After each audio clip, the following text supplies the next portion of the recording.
مرحبا بكم في هذا الفيديو. مغربي يهاجم إسبانيا والدوري الإسباني على ما فعلته، يعني من استفزاز يعني واضح، يعني تكريم اللاعب الذي سجل على المغرب، ويعني الكاميرات التي كانت مصوبة نحو إبراهيم دياز.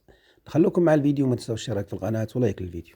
أكثر لقطة مؤثرة ومستفزة في تاريخ الدوري الإسباني، المغربي ديالنا إبراهيم دياز كيتعرض لأكبر إهانة بعد ما الدوري الإسباني قدم واحد الجائزة كبيرة لبابا غاي، وهذا اللاعب السنغالي هو اللي مارك على المنتخب المغربي في نهائي كأس إفريقيا، وإبراهيم دياز كيشوف فيه بكل حرقة. السيد مازال ما مستوعبش أنه ضيع ضربة جزاء في نهائي كأس إفريقيا. سبب خسارة المنتخب المغربي هو هذا اللاعب، ولكن الدوري الإسباني كيكرم لك هذا اللاعب وكيعطيو له جوائز، والكاميرا من الصباح هي كتقرب وكتزومي على ابراهيم دياز. هذه والله حتى حقره واهانه ابراهيم دياز. صراحه اسبانيا كتنتقم من ابراهيم دياز، كتقول له انت اللي اخترتي المغرب وغادي ندم يوما لا ينفع الندم. والمغاربه اللي ضاع لهم الكاس وضاع لهم الحلم 50 سنه ما حلموا به وما داروش ابراهيم دياز هكا. والمشكله حتى كيليان مبابي فكروا عاوتاني في اخر الدقائق، ماركا بانينكا وفكر ابراهيم دياز. يا حسرتي عاد اودي سلك وصافي وحق الرب. واذا كنت عجبك هذا المحتوى خلي معك واحد المتابعه.